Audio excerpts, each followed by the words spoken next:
Assalamualaikum warahmatullahi wabarakatuh. Kami dari kelompok 1 yang beranggotakan Anissa Permatasari, Fatimah Azahra, Fitria Fajar Milenia, Kartika Ayu Anindria, Laila Lutfiyah, dan Yusmanita Hairani ingin menjelaskan terkait bab 14 liabilitas jangka panjang. Next. Apa itu liabilitas jangka panjang? Liabilitas jangka panjang terdiri dari arus keluar yang diharapkan dari sumber daya yang timbul dari kewajiban sekarang yang tidak akan dibayarkan dalam waktu 1 tahun atau siklus operasi perusahaan mana yang lebih lama.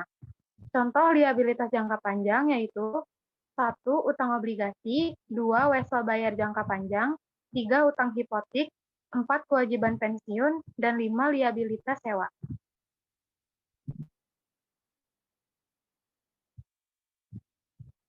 Utang obligasi. A. Penerbitan obligasi. Obligasi timbul dari kontrak yang dikenal sebagai indentur obligasi atau bond indentur.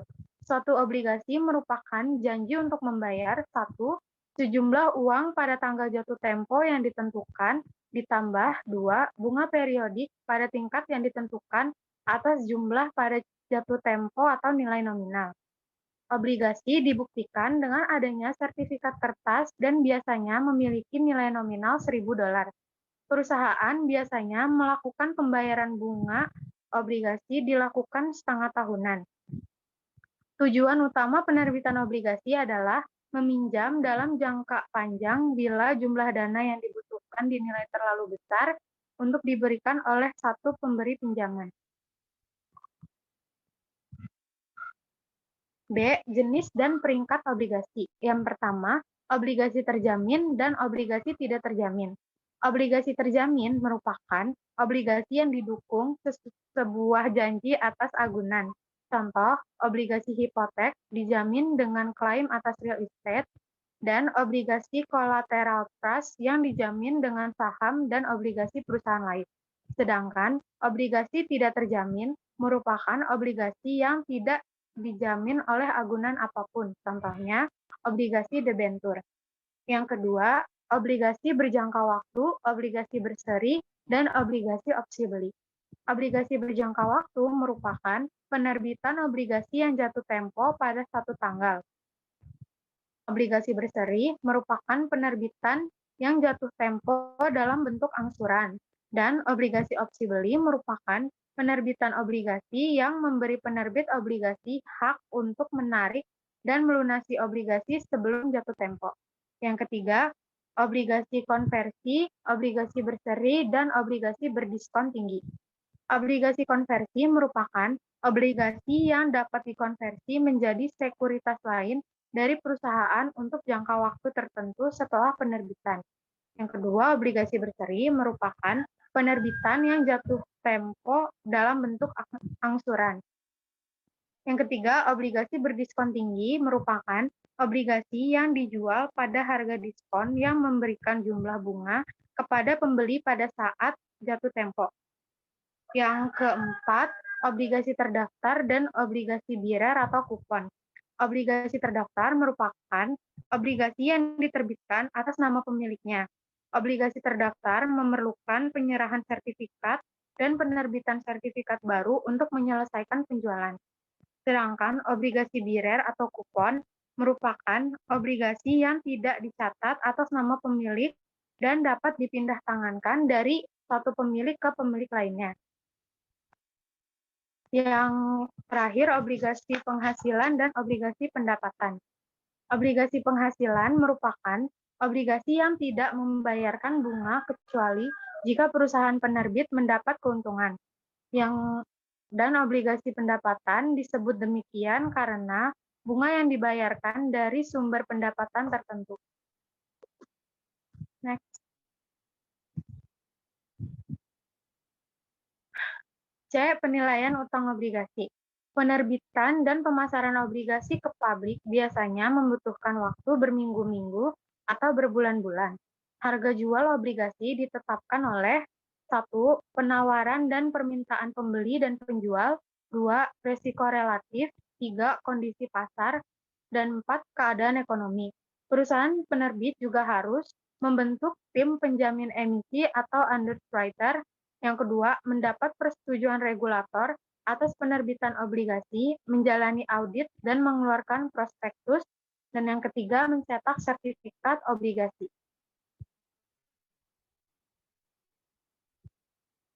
Satu, obligasi yang diterbitkan pada nilai pari.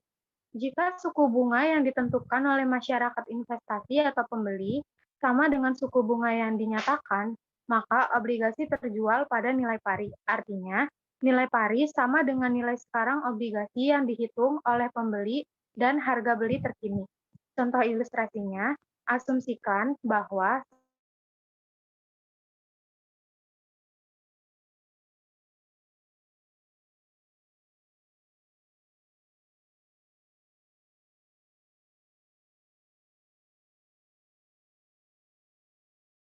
pada saat diterbitkan, suku bunga untuk obligasi tersebut adalah 9%, sama dengan suku bunga yang dinyatakan pada obligasi. Hitunglah nilai sekarang penerbitan obligasi atau present value of a bond issue dan buatlah jurnal saat menerbitkan obligasi. Untuk menentukan nilai sekarang dari pokok yaitu $1.000 dikali 0,649993, di mana 0,649993 didapat dari rumus present value formula yaitu 1 per dalam kurung 1 ditambah I pangkat N. I yang dimaksud di sini yaitu suku bunga yang ditentukan sebesar 9% dan N merupakan jangka waktu obligasi yang diberikan yaitu 5 tahun. Sehingga didapat hasil sejumlah $64.993. Dan untuk menentukan nilai sekarang dari pembayaran bunga yaitu $9.000 dikali 3,88965, di mana 3,88965 didapat dari rumus yang terdapat di layar presentasi sebelah kanan bawah. Sehingga didapat hasil $35.007. Nilai sekarang atau harga jual dari obligasi sejumlah 100.000, yaitu penjumlahan dari nilai sekarang dari pokok dan nilai sekarang dari pembayaran bunga. Next. Dengan membayar $100.000 atau nilai pari pada tanggal penerbitan, investor merealisasikan suku bunga efektif sebesar 9% selama periode obligasi 5 tahun. Santos membuat jurnal saat penerbitan obligasi sebagai berikut. 1 Januari 2011, cash pada bond sebesar $100.000. Santos mencatat beban bunga yang masih harus dibayar sebesar $9.000. Didapat dari $100.000 dikali 0,09 pada tanggal 31 Desember 2011 sebagai berikut. Bond interest expense pada bond interest payable sebesar $9.000. Santos mencatat pembayaran bunga tahun pertama sebagai berikut. 1 Januari 2012, bond interest payable pada cash sebesar $9.000.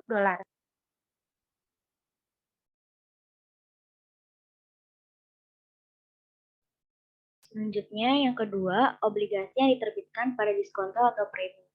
Jika suku bunga yang ditentukan oleh masyarakat investasi atau pembeli berbeda dari suku bunga yang dinyatakan, nilai sekarang dari obligasi yang dihitung oleh pembeli dan harga beli terkini akan berbeda dari nilai nominal obligasi.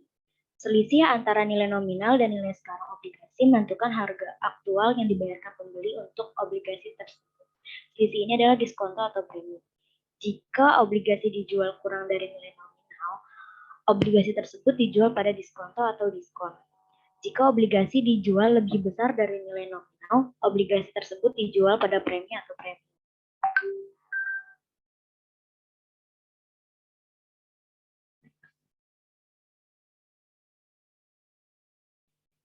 Contoh ilustrasi diasumsikan bahwa Santos menerbitkan obligasi sebesar $100.000 jatuh tempo dalam 5 tahun dengan suku bunga 9% yang dibayarkan setiap tahun pada akhir tahun. Pada saat penerbitan, suku bunga pasar untuk obligasi tersebut adalah 11%.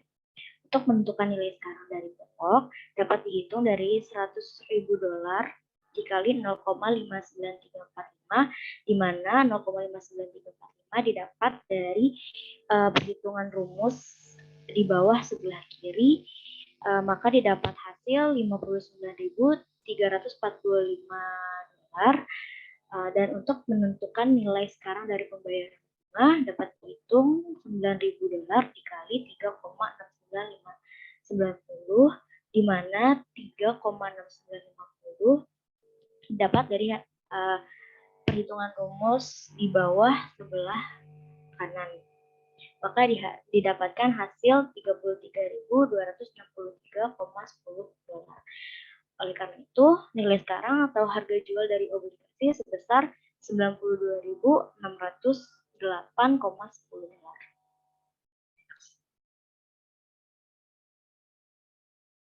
Dengan membayar $92.608,10 pada tanggal penerbitan, investor merealisasikan suku bunga efektif sebesar 11% selama jangka waktu 5 tahun.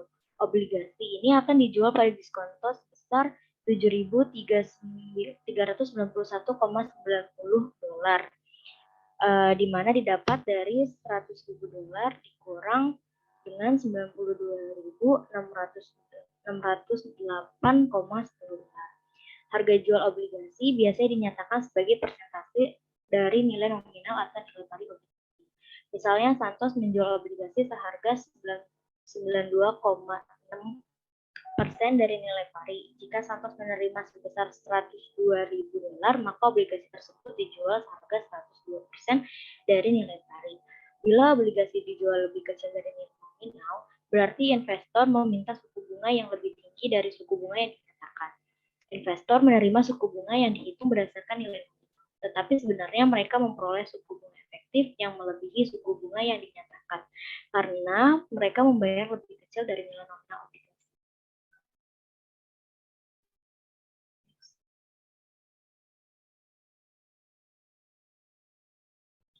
Selanjutnya ada metode bunga efektif. Perusahaan mencatat penyesuaian ini pada biaya sebagai beban bunga obligasi selama umur obligasi melalui proses yang disebut dengan amortisasi. Amortisasi diskonto meningkatkan beban bunga obligasi, sementara amortisasi premi menurunkan beban bunga obligasi. Prosedur yang diperlukan untuk amortisasi atau premi adalah metode bunga efektif. Juga disebut amortisasi nilai sekarang. Dengan metode bunga efektif tersebut, perusahaan dapat menghitung beban bunga obligasi terlebih dahulu dengan mengalihkan nilai tercatat nilai buku dari obligasi pada awal periode dengan suku bunga. Perusahaan juga dapat menentukan amortisasi diskon atau premi obligasinya dengan membandingkan beban bunga obligasi dengan bunga atau kas yang dibayarkan. Perhitungan amortisasi secara grafis.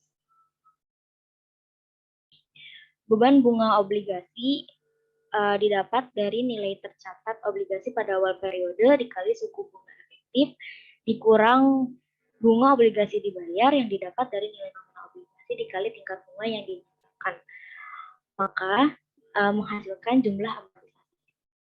Metode bunga efektif menghasilkan biaya bunga periodik sebesar presentasi konstan dari nilai tercatat obligasi. Next. Obligasi yang diterbitkan pada diskonto. Untuk mengilustrasikan amortisasi diskonto berdasarkan metode bunga efektif, Evermaster Corporation menerbitkan obligasi senilai $100.000 dengan kupon bunga 8% pada tanggal 1 Januari 2011. Itu tempo pada tanggal 1 Januari 2016 dengan bunga dibayarkan setiap tanggal 1 Juli dan 1 Januari. Oleh karena investor mensyaratkan bunga efektif 10%. Investor hanya membayar sejumlah $92.278 untuk mendapatkan obligasi senilai $100.000 tersebut, menghasilkan diskonto sebesar $7.722. Evermaster menghitung diskonto $7.722 sebagai berikut. Nilai jatuh tempo utang obligasi sebesar $100.000. Kemudian menghitung nilai sekarang dari $100.000 yang jatuh tempo dalam 5 tahun pada bunga 10%. Bunga setengah tahunan sebesar $61.391 yang didapat dari $100.000 dikali 0,61391.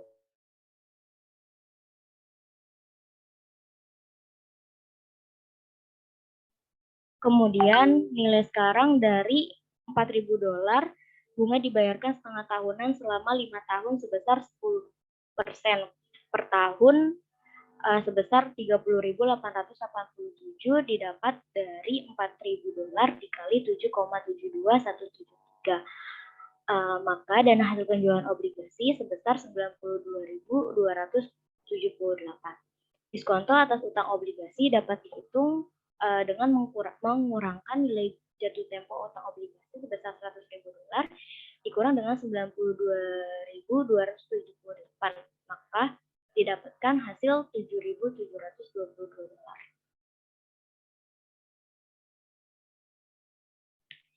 Daftar amortisasi diskonto obligasi, metode bunga efektif, pembayaran bunga setengah tahunan, obligasi 5 tahun 8% dijual dengan yield 10%. Pada tanggal 1 Januari 2011, jumlah tercatat obligasi sebesar $92.278.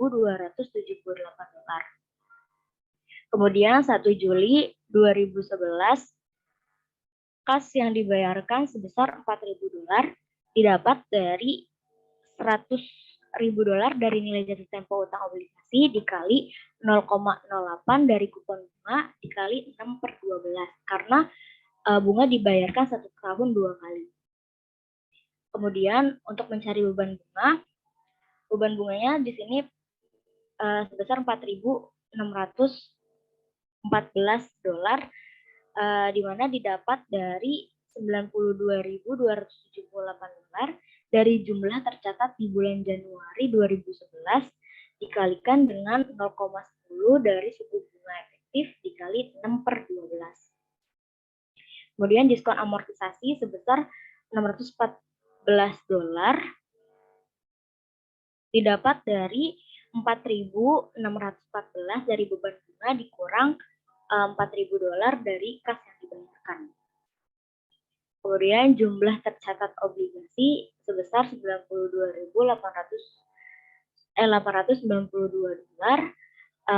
didapat dari 92.278 dari jumlah tercatat obligasi bulan Januari dikurang dengan $614 dari diskon amortisasi. Untuk perhitungan selanjutnya sama seperti yang saya jelaskan sebelumnya.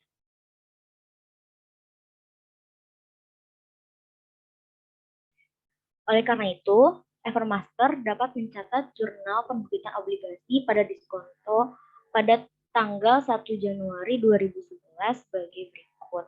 Kas pada utang obligasi sebesar $92.278.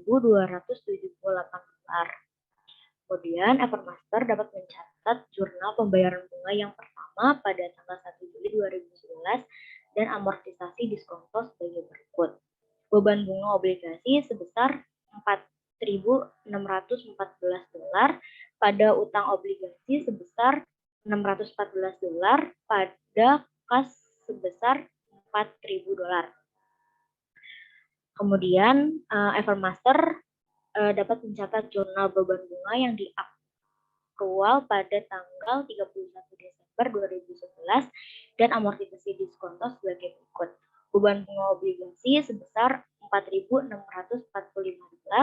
pada utang bunga obligasi sebesar $4.000 pada utang obligasi sebesar $645.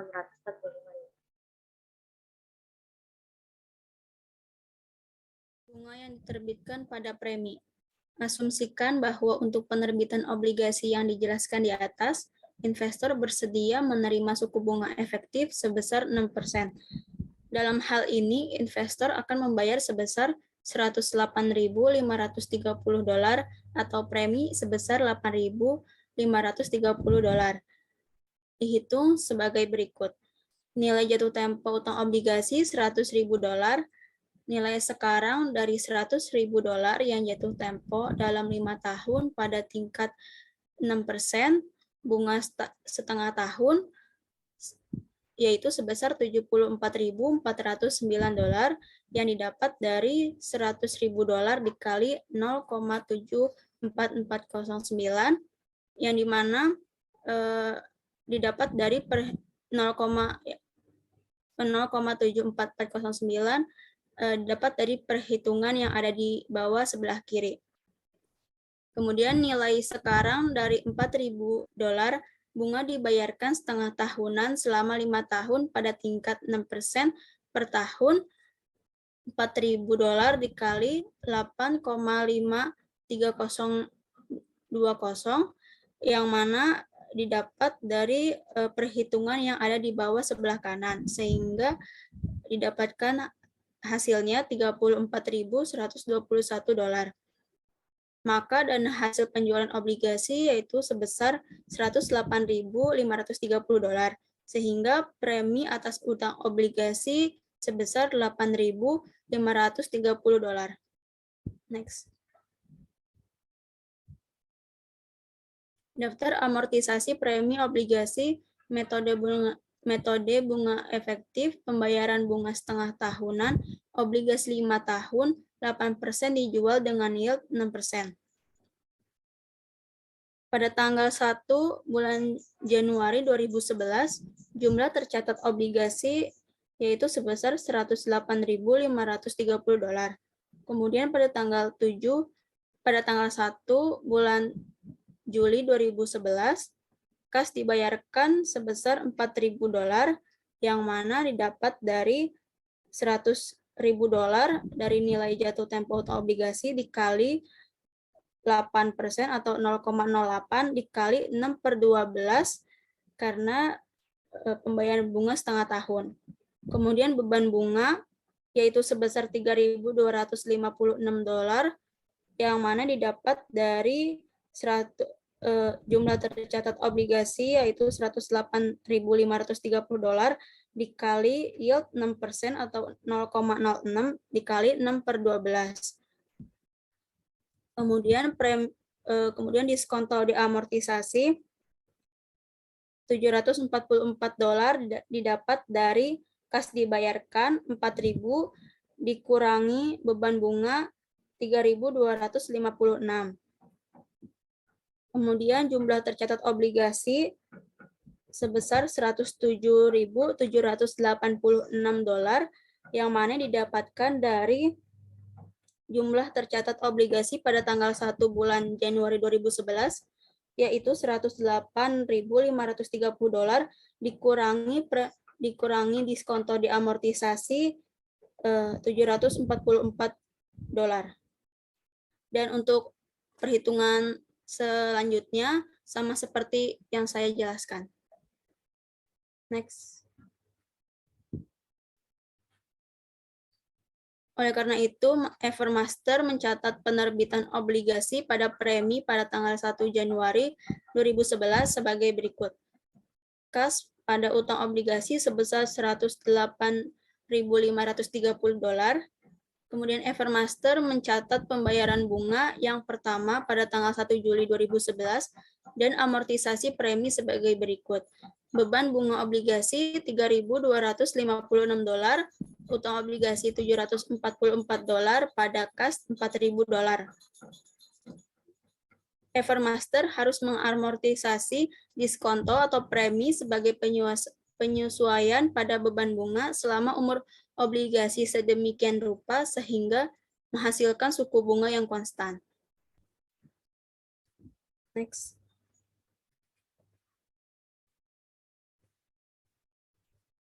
Bunga yang masih harus dibayar. Dalam contoh sebelumnya, tanggal pembayaran bunga dan tanggal laporan keuangan diterbitkan pada saat yang sama. Misalnya, ketika Evermaster menjual obligasi pada premi, kedua tanggal pembayaran bunga tersebut kebetulan bertepatan dengan tanggal laporan keuangan. Namun, apa yang terjadi jika Evermaster menyiapkan laporan keuangan pada akhir Februari 2011? Dalam hal ini, perusahaan menetapkan tingkat premi yang sama dengan jumlah bulan untuk mendapatkan beban bunga yang tepat, seperti berikut ini. Interest accrual sebesar 1.333,33 yang didapatkan dari $4.000 dikali 2/6 dikurangi premium amortize sebesar $240 yang didapat dari $744 dikali 2/6. Maka interest expense dari Januari sampai Februari sebesar $1.085,33. Next. Evermaster mencatat accrual ini sebagai berikut. Beban bunga obligasi $1.085,33, utang obligasi $248, pada utang bunga obligasi $1.333,33. Jika perusahaan menyusun laporan keuangan 6 bulan kemudian, maka prosedurnya tetap sama. Artinya, premi yang diamortisasi akan menjadi sebagai berikut. Premi yang diamortisasi pada bulan Maret sampai Juni, 744 mendapatkan hasil $496. Kemudian premi diamortisasi pada bulan Juli sampai bulan Agustus, 766 dikali 2/6 didapatkan hasil $255,33. Sehingga premi diamortisasi dari bulan Maret hingga bulan Agustus 2011 yaitu $751,33. Next.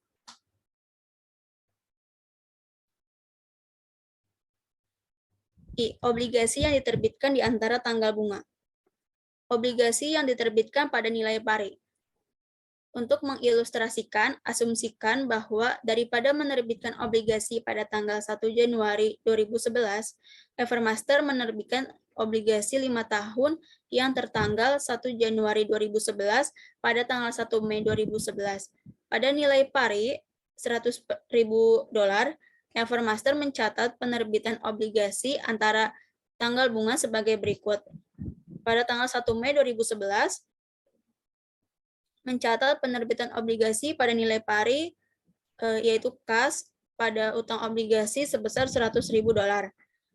Kemudian kas pada beban bunga obligasi sebesar $2.667 yang didapatkan dari $100.000 dikali 0,08 dikali 4/12. Ini untuk mencatat bunga yang masih harus dibayar.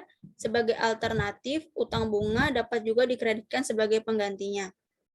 Oleh karena Evermaster menerbitkan obligasi di antara tanggal bunga, perusahaan mencatat penerbitan obligasi pada nilai pari, yaitu $100.000 ditambah bunga yang masih harus dibayar, $2.667.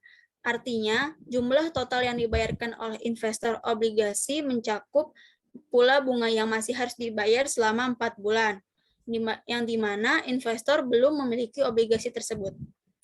Next.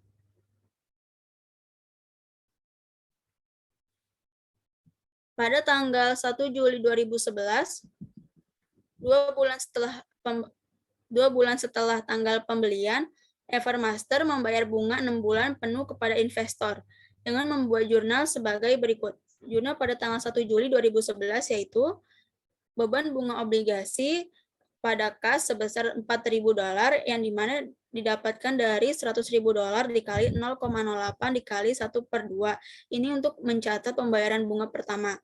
Kemudian untuk akun T-nya dari beban obligasi pada tanggal 1 bulan Mei 2011 kredit sebesar $2.667, pada tanggal 1 bulan Juli 2011 di debit sebesar $4.000 sehingga saldonya yaitu $1.333 terletak pada debit.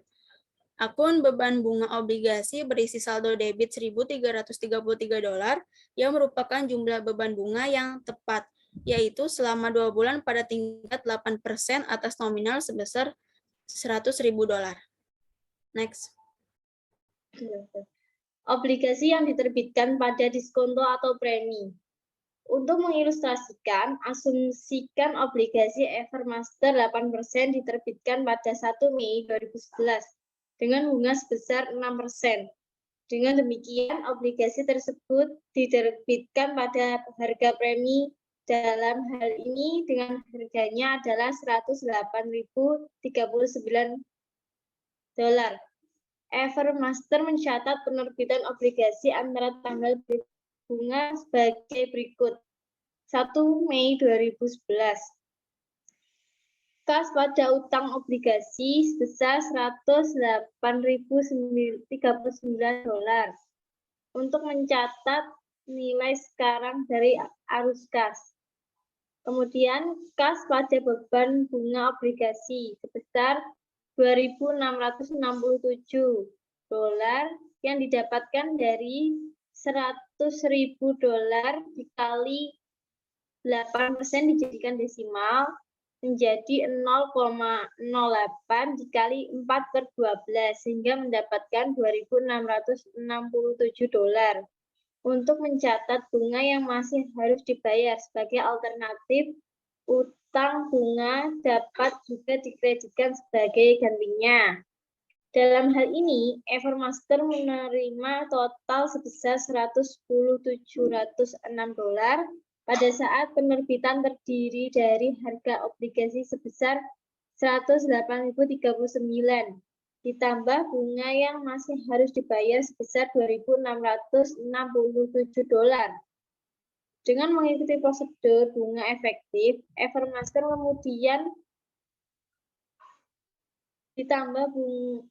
kemudian menentukan beban bunga sejak tanggal penjualan, yaitu 1 Mei 2011. Amortisasi bunga periode parsial dengan menggunakan suku bunga efektif sebesar 6%. Beban bunga. Nilai tercatat obligasi sebesar $108.039. Suku bunga efektif 1% yang didapatkan dari 6% dikali 2/12. Beban bunga selama 2 bulan, yaitu sebesar $1.080. Bunga kas dibayar pada tanggal 1 Juli 2011 sebesar $4.000 yang didapatkan dari $100.000 dikali 8% dikali 6/2 yang didapatkan hasil $4.000. Kemudian dikurangi bunga kas diterima pada tanggal 2 Mei 2011 sebesar $2.667. Kas neto dibayarkan sebesar $1.333. Beban bunga selama obligasi tingkat efektif selama 2 bulan sebesar $1.080. Amortisasi premi sebesar $253. Jurnalnya beban bunga obligasi pada kas sebesar $4.000. Utang obligasi pada beban bunga obligasi sebesar $253 yang didapatkan dari $100.000 dikali 8% didesimalkan menjadi 0,08 dikali 4/12 sehingga mendapatkan hasil $253. Next. Beban bunga obligasi. Pada tanggal 1 Mei 2011, di posisi kredit terdapat sebesar $2.667. Kemudian pada tanggal 1 Juli 2011, di posisi debit sebesar $4.000. Kemudian pada tanggal 1 Juli 2011, berada di posisi kredit $253. Saldo di posisi debit sebesar $1.080. Akun beban bunga obligasi berisi saldo debit sebesar $1.080 yang mewakili jumlah beban bunga yang tepat, yaitu untuk periode 2 bulan pada suku bunga efektif tahunan sebesar 6% atas nominal sebesar $108.039. Next.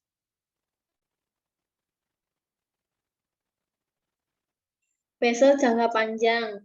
Basel jangka panjang serupa dengan obligasi dalam hal keduanya memiliki jatuh tempo yang tetap dan memiliki suku bunga yang dinyatakan atau secara implisit. Namun, Basel tidak diperdagangkan semudah obligasi pasar sekuritas publik. Basel dan obligasi sangat mirip, seperti halnya obligasi Basel dinilai pada nilai sekarang dari arus kas bunga dan pokok di masa depan. Perusahaan melakukan amortisasi diskonto atau premi selama umur Basel.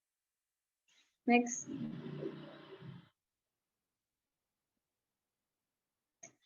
A. Basel diterbitkan pada nominal LS 14.9.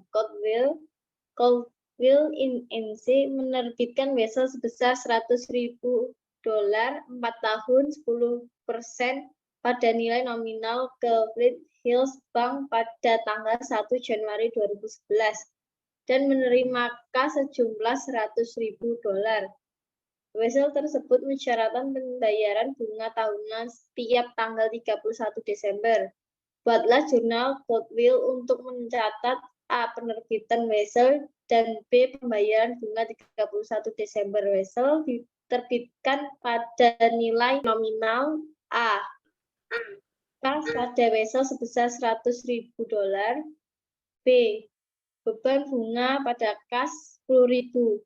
$10.000 didapatkan dari $100.000 dikali 10% yang sehingga mendapatkan hasil $10.000. B. Basel tidak diterbitkan pada nilai nominal Basel tanpa bunga. Suku bunga implisit adalah suku bunga yang menyamakan kas yang diterima dengan jumlah yang harus diterbitkan di masa depan. Perusahaan penerbit mencatat selisih antara nilai nominal dan nilai sekarang kas yang diterima sebagai diskonto yang mengamortisasi jumlah tersebut pada beban bunga selama durasi Basel. C. Basel tanpa bunga. LS 1410 Simpson Corporation menerbitkan Basel tanpa bunga berdurasi 4 tahun senilai $75.000 untuk Brown Company pada tanggal 1 Januari 2011 dan menerima kas besar $47.663. Suku bunga implisit adalah 12%. Buatlah jurnal Samsung untuk mencatat A. Penerbit 1 Januari dan B. Pengakuan bunga 31 Desember. Pada tanggal 1 Januari 2011, terdapat jumlah tercatat sebesar $47.663. Beban bunga $5.720 didapat dari $47.663 dari jumlah tercatat bulan Januari dikali 0,12 dari suku bunga implisit. Amortisasi diskonto sebesar $5.720 didapat dari $5.720 dari beban bunga dikurangi 0 dari kas yang dibayarkan. Kemudian jumlah tercatat sebesar $53.383 didapat dari $47.663 dari jumlah tercatat pada bulan Januari ditambah $5.720 dari amortisasi diskonto. Untuk transaksi berikutnya sama seperti yang saya jelaskan tadi. Jawaban A. Terdapat jurnal kas pada wesel bayar sebesar 47.663. B. Beban bunga pada wesel bayar sebesar 5.070. Ya Allah. B. Beban bunga pada wesel sebesar 5.720 dolar yang didapatkan dari 47.663 dikali 12%. Next.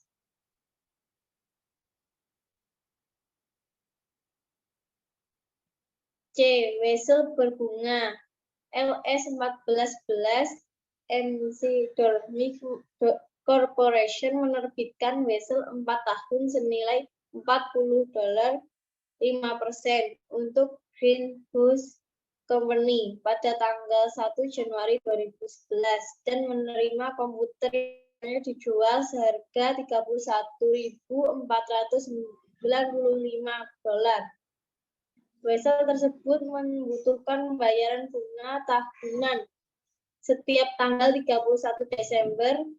Suku bunga pasar adalah 12%. Buatlah jurnal MC Cormic untuk penerbitan 1 Januari dan B. Bunga 31 Desember. Pada tanggal 1 Januari 2011, terdapat jumlah tercatat 31.496 dolar.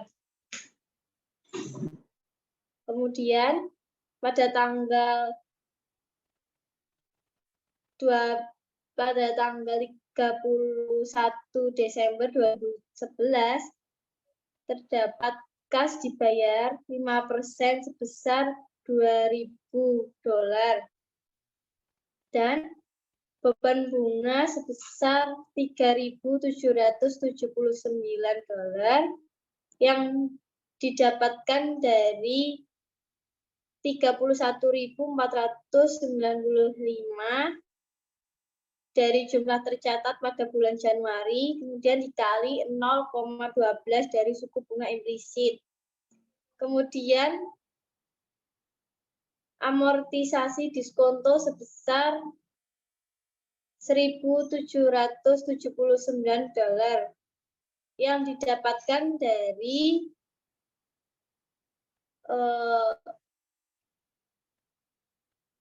3.779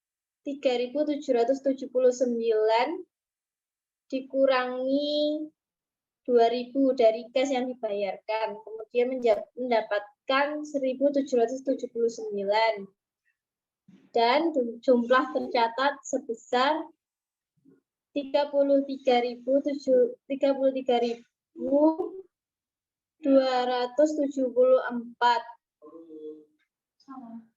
yang didapatkan dari jumlah tercatat bulan Januari yang jumlah tercatat sebesar 33.274 didapat dari 31.495 dari jumlah tercatat pada bulan Januari, kemudian ditambah dengan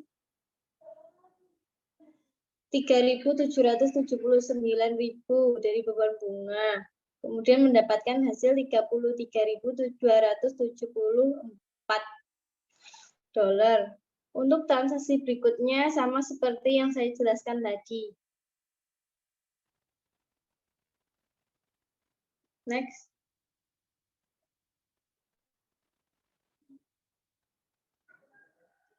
Jawaban.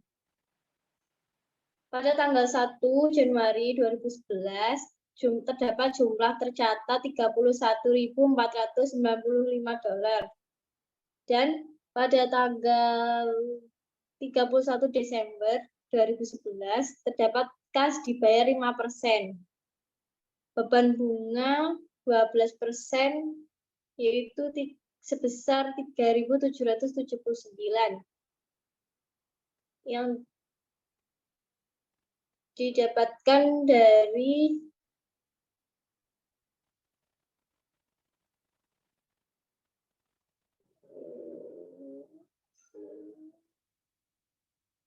Rp31.495 dikali 0,12 dari suku bunga implisit.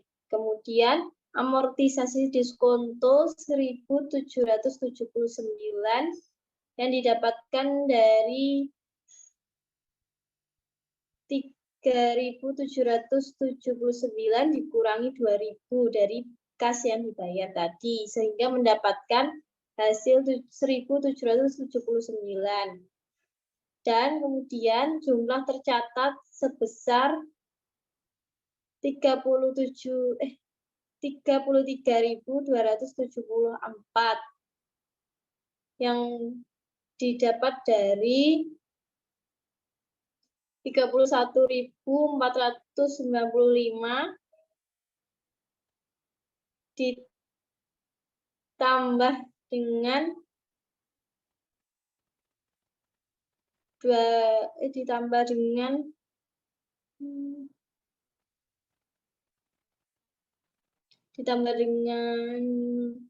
3.779.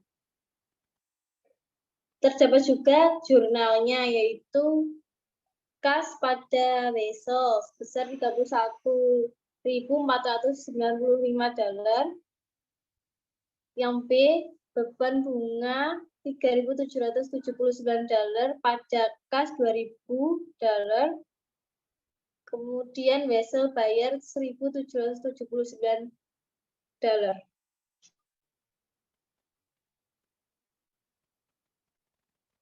Sudah?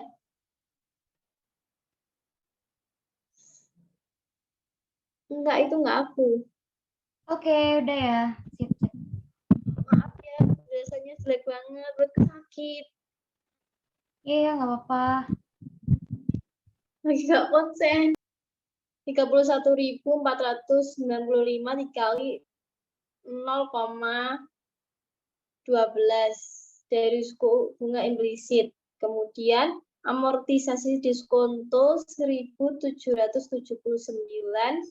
yang didapatkan dari 3.779 dikurangi 2.000 dari kas yang dibayar tadi, sehingga mendapatkan hasil 1.779. Dan kemudian jumlah tercatat sebesar 33.274 yang didapat dari 31.495 ditambah dengan 3.779. Terdapat juga jurnalnya, yaitu kas pada wesel sebesar $31.495, yang B beban bunga $3.779, pajak kas $2.000, kemudian wesel bayar $1.779.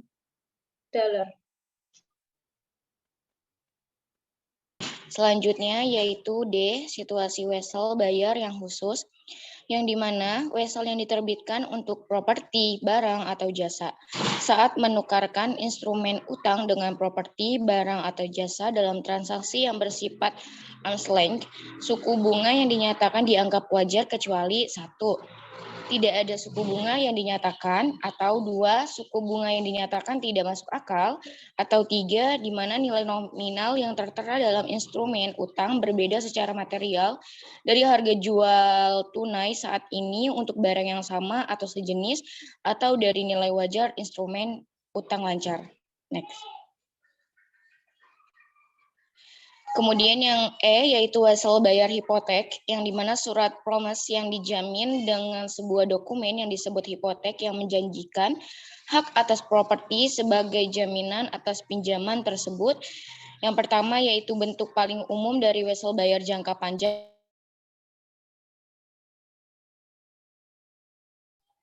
dapat dibayarkan seluruhnya pada jatuh tempo atau dengan angsuran. Kemudian yang ketiga, hipotek berbunga tetap. Yang keempat, hipotek berbunga variabel. Next. Kemudian ada pelunasan liabilitas tidak lancar. Yang pertama A, yaitu pelunasan dengan kas sebelum jatuh tempo. Harga diperoleh kembali lebih besar dari nilai tercatat neto sama dengan kerugian. Kemudian nilai tercatat neto lebih besar dari harga perolehan kembali sama dengan keuntungan. Selanjutnya pada saat perolehan kembalinya premi atau diskonto yang belum diamortisasi harus diamortisasi sampai dengan tanggal perolehan kembali. Contoh ilustrasi yang dimana obligasi Evermaster yang diterbitkan pada diskonto tanggal 1 Januari 2011. Obligasi ini jatuh tempo dalam 5 tahun. Nah, obligasi memiliki nilai pari sebesar $1.000, kemudian tingkat kuponnya 18% yang dibayarkan setengah tahun dan dijual pada tingkat imbal hasil 10%. 2 tahun setelah tanggal penerbitan pada 1 Januari 2013, Evermaster menarik seluruh penerbitan pada harga 101 dan membatalkannya. Yang dimana Evermaster juga mencatat perolehan kembali dan pembatalan obligasi. Maka jurnalnya yaitu utang obligasi sebesar $92.925, kemudian kerugian atas pelunasan obligasinya $6.075 pada kas $101.000. Next. Oke, yang B, pelunasan dengan mengalihkan aset atau surat berharga. Contoh ilustrasinya yaitu Hamburg Bank meminjamkan senilai 20 juta euro kepada Bond Mortgage Company. Kemudian Bond kemudian menginvestasikan uang ini pada bangunan apartemen residensial. Namun karena tingkat hunian yang rendah, Bond tidak dapat memenuhi kewajiban pinjamannya. Hamburg Bank setuju untuk menerima properti bond mortgage dengan nilai wajar sebesar 16 juta euro dalam penyelesaian penuh atas kewajiban pinjaman sebesar 20 juta euro. Properti memiliki nilai tercatat sebesar 21 juta euro pada buku bond mortgage, yang dimana bond sebagai debitor mencatat transaksi ini sebagai berikut. Oke ya, gimana jurnalnya yaitu pelunasan liabilitas tidak lancar wesel bayar ke Hamburg Bank sebesar 20 juta euro. Kemudian kerugian atas disposisi propertinya sebesar 5 juta euro pada properti 21 juta euro dan pada keuntungan atas pelunasan utang 4 juta euro. Kemudian yang C terdapat pelunasan dengan modifikasi termin perjanjian utang. Pada tanggal 31 Desember 2010, Morgan National Bank menandatangani perjanjian modifikasi utang dengan Resolve Development Company yang mengalami kesulitan keuangan. Bank merestrukturisasi pinjaman sebesar $10.500 yang diterbitkan pada nilai pari atau bunga yang dibayarkan sampai saat ini dengan yang satu, mengurangi pokok kewajiban dari $10.500 menjadi $9 juta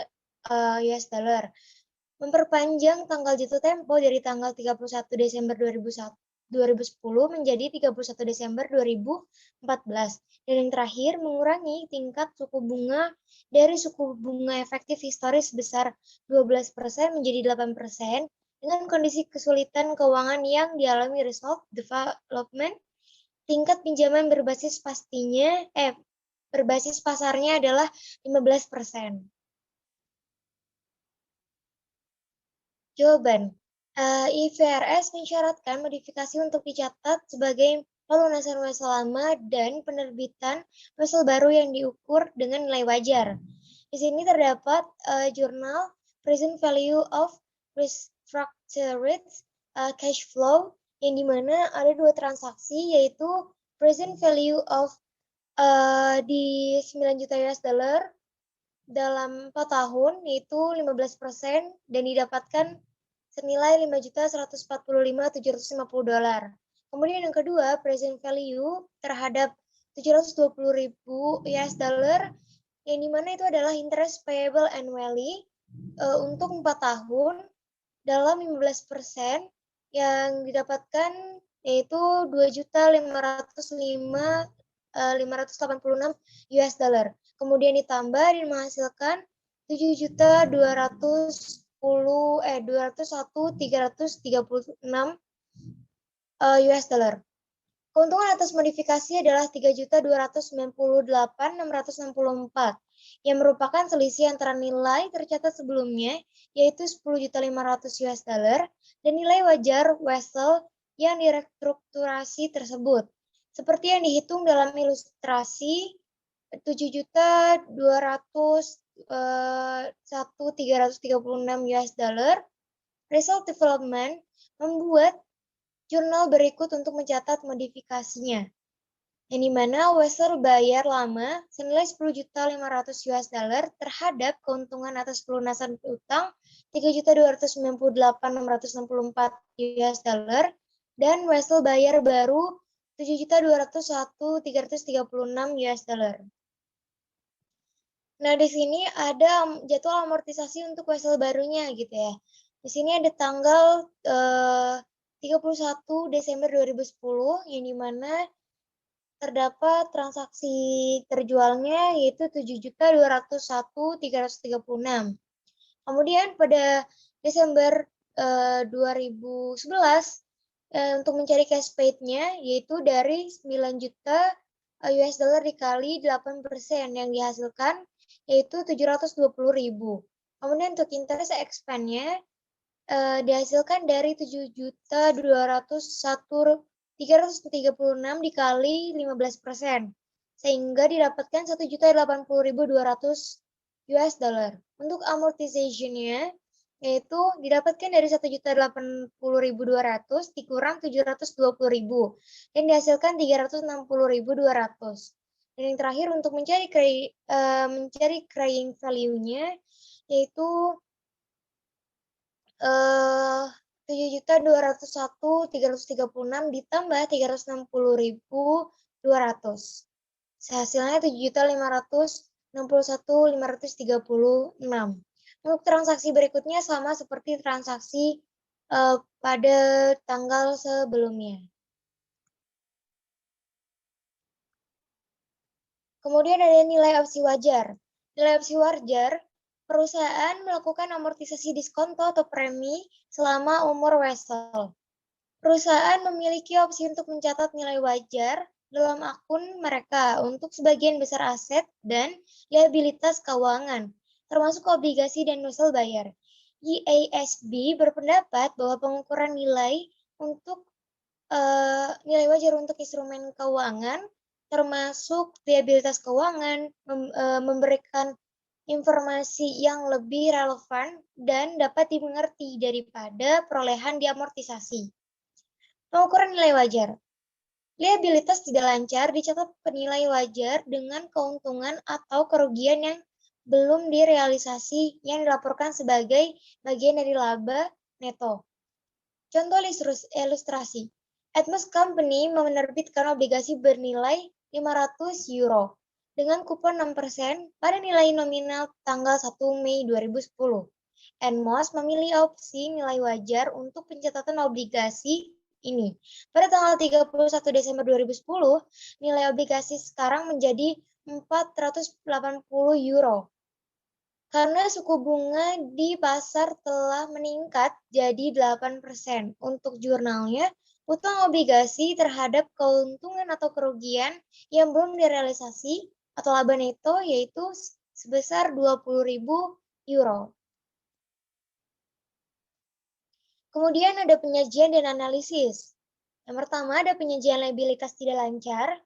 Pengungkapan Wessel umumnya menunjukkan sifat dari liabilitas, tanggal jatuh tempo, suku bunga, ketentuan call, hak konversi, pembatasan yang diberlakukan oleh kreditor, dan aset yang ditunjukkan untuk dijadikan jaminan.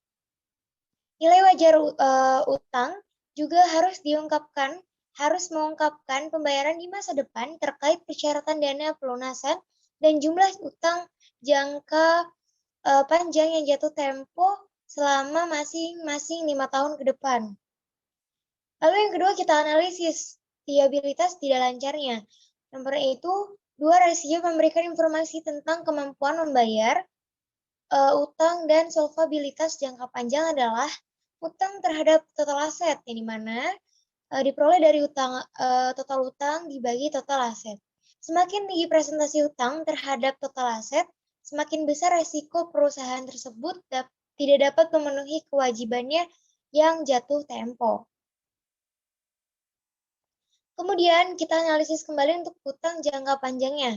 Dua rasio yang memberikan informasi tentang kemampuan membayar utang dan solvabilitas jangka panjang adalah kelipatan bunga dihasilkan dari laba sebelum pajak penghasilan dan beban bunga sama dengan beban bunga, menunjukkan kemampuan perusahaan untuk memenuhi pembayaran bunga pada saat jatuh tempo.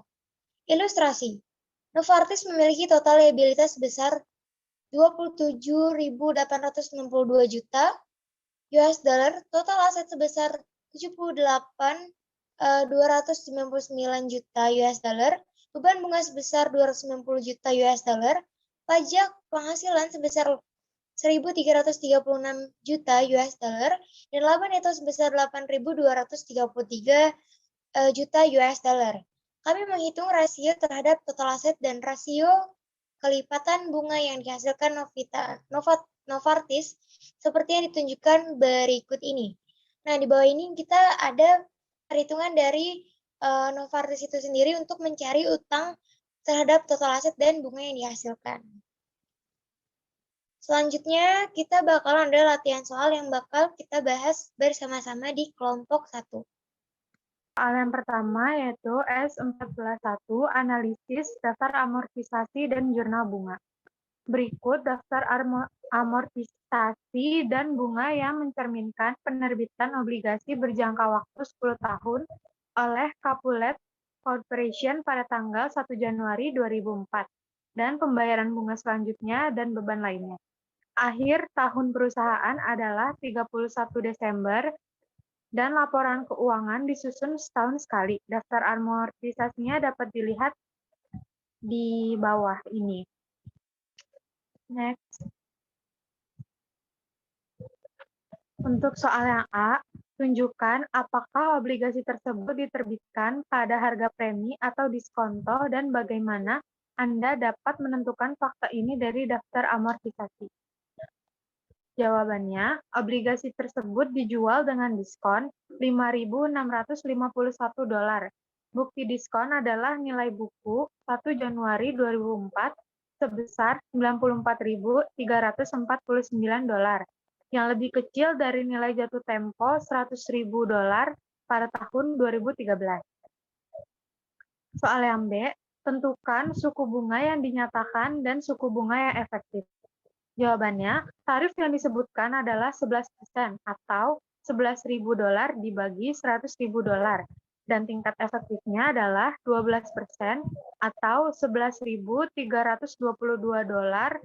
dibagi $94.349. Soal yang C, berdasarkan data di atas, buatlah jurnal untuk mencatat penerbitan obligasi pada tanggal 1 Januari 2004. Jawabnya, maka jurnalnya kas sebesar $94.349 pada bonds payable sebesar $24.349.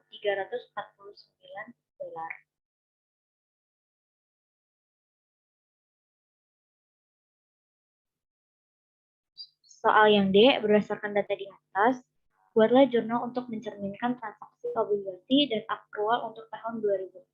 Diasumsikan bunga dibayar pada tanggal 1 Januari. Jawabnya, jurnalnya interest expense sebesar $11.322, pada bonds payable sebesar $322, pada interest payable sebesar $11.000. Soal E, berdasarkan data di atas, buatlah jurnal untuk mencerminkan transaksi obligasi dan akrual untuk tahun 2011. Capulet Corporation tidak menggunakan jurnal kumulatif. Jawabannya, maka jurnal pada 1 Januari 2011, interest payable pada kas sebesar $11.000. Kemudian jurnal untuk 31 Desember 2011 ialah interest expense sebesar $11.721,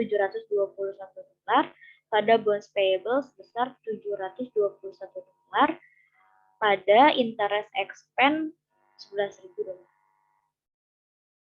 Untuk soal yang S14-8, masalah obligasi komprehensif.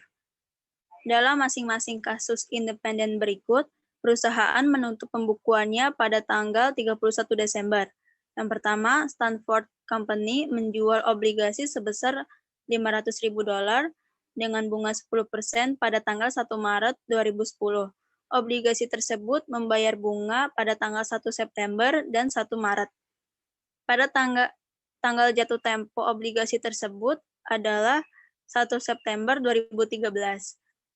Obligasi tersebut memberikan yield sebesar 12%.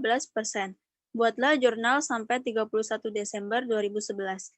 Yang kedua, Titania Company menjual obligasi sebesar $400.000 dengan bunga 12% pada tanggal 1 Juli 2010. Obligasi tersebut membayar bunga pada tanggal 1 Desember dan 1 Juni. Tanggal jatuh tempo obligasi tersebut adalah 1 Juni 2014. Obligasi tersebut memberikan yield sebesar 10%. Pada tanggal 1 Oktober 2011, Titania membeli kembali obligasi senilai $126.000 termasuk bunga yang masih harus dibayar. Buatlah jurnal sampai dengan Desember 2012. Diminta, buatlah ke dolar terdekat. Untuk kedua kasus tersebut, buatlah ayat jurnal yang relevan dari saat penjualan sampai tanggal yang diindikasikan. Susun tabel amortisasi yang digunakan, lakukan amortisasi premi atau diskonto pada tanggal bunga dan pada akhir tahun. Asumsikan tidak ada jurnal pembalik yang dibuat. Next.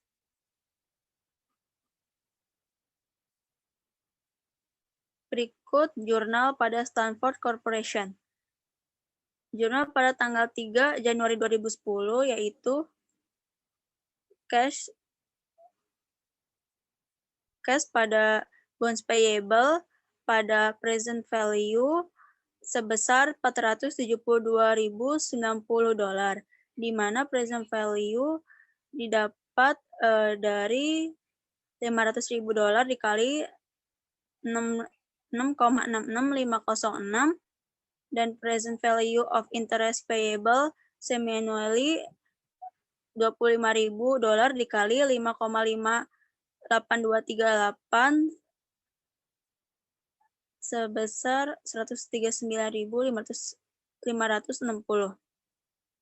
Jurnal pada tanggal 9 Januari 2010 yaitu interest expense sebesar $28.325 pada bonds payable $325 pada cash sebesar $25.000. Tanggal 12 Desember 2010, interest expense sebesar $19.017 pada bonds payable $2.350 pada interest payable sebesar $16.667, di mana bonds payable didapat dari $3.525 dikali 4/6. Sedangkan interest payable didapat dari $25.000 dikali 4/6. Jurnal pada tanggal 3 Januari 2011 yaitu interest expense $9.058, interest payable $16.667 pada bonds payable sebesar $1.175 pada cash $25.000, di mana bonds payable ini didapat dari $3.525 dikali 2/6. Kemudian jurnal pada tanggal 9 Januari 2011, interest expense $28.736, pada bond payable $3.736, pada cash $25.000. Tanggal 12 Desember 2011, interest payable $19.308, pada bonds payable $2.641, ada interest payable $16.667, di mana bonds payable ini didapat dari $3.961 dikali 4/6. Terdapat jumlah tercatat sebesar $472.090. Dan pada tanggal 9 Januari 2010, terdapat kas dibayar sebesar $25, beban bunga $28.325, dan amortisasi diskonto sebesar $3.325. Kemudian jumlah tercatatnya $415.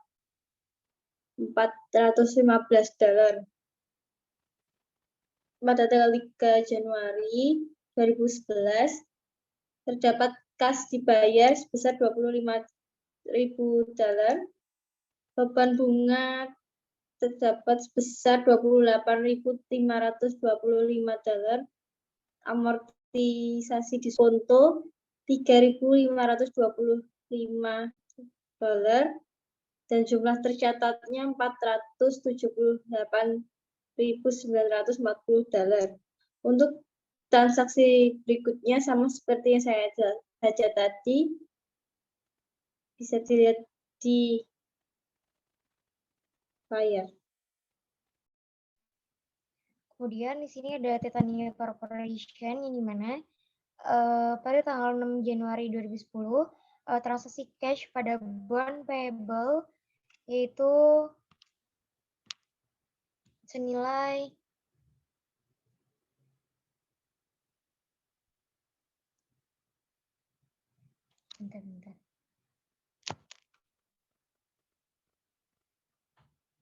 senilai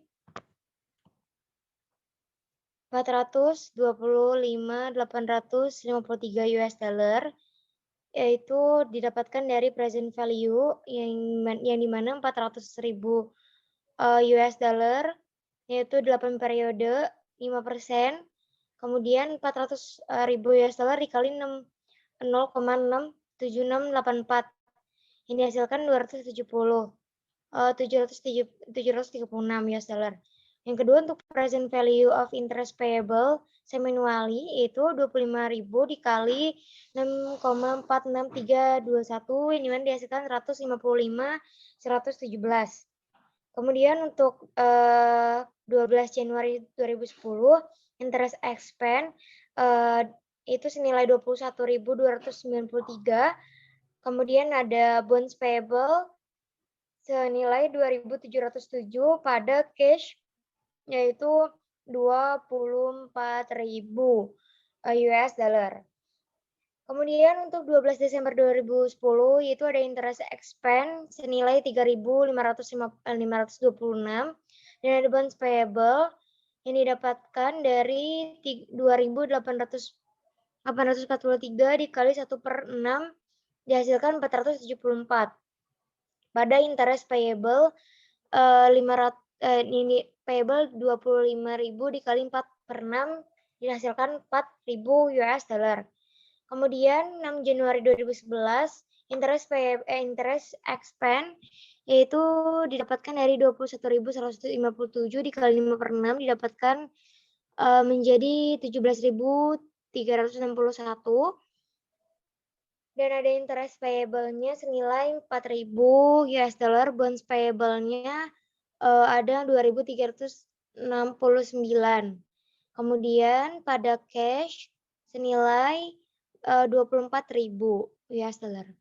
Pada 10 Januari 2011 interest expense yaitu senilai 28.736, bonds payable 597, cash pada cash 4.800. Kemudian 10 Desember 2011 bonds payable 125.494 pada gain on extinguishment of bond senilai 4.294 pada cash 121.200. Untuk perhitungannya bisa lihat di layar ya.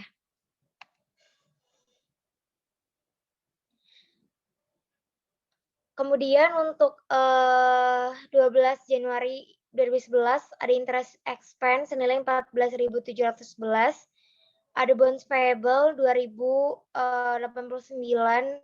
US dollar pada cash yaitu 16.800. Untuk 12 Januari 2010 interest expense yaitu 2.434, bonds payable 366 US dollar pada interest payable 28.000 US dollar. 6 Januari 2012 interest expense yaitu 12.172 dan ada interest payable 2.800, bonds payable 1.828 pada cash 16.800. Untuk 12 Januari 2012 interest expense yaitu 14.496, bonds payable 2.304 pada cash 16.800. Perhitungannya juga ada di layar ya teman-teman semuanya, dan ini adalah tabel diskon amortisasinya dari tanggal 6 Januari 2010 sampai 6 Januari 2014. Gitu. Mungkin cukup sekian dari kelompok kami. Mohon maaf apabila ada kesalahan. Kurang lebihnya mohon maaf. Saya kembalikan ke Kartika untuk menutupnya. Salah ya? Salah. Gue aja yang tutup deh. Oke, mungkin cukup sekian dari kelompok 1. Mohon maaf apabila ada kesalahan. Bila bisa bilil haq, fasabikul khairat. Wassalamualaikum warahmatullahi wabarakatuh.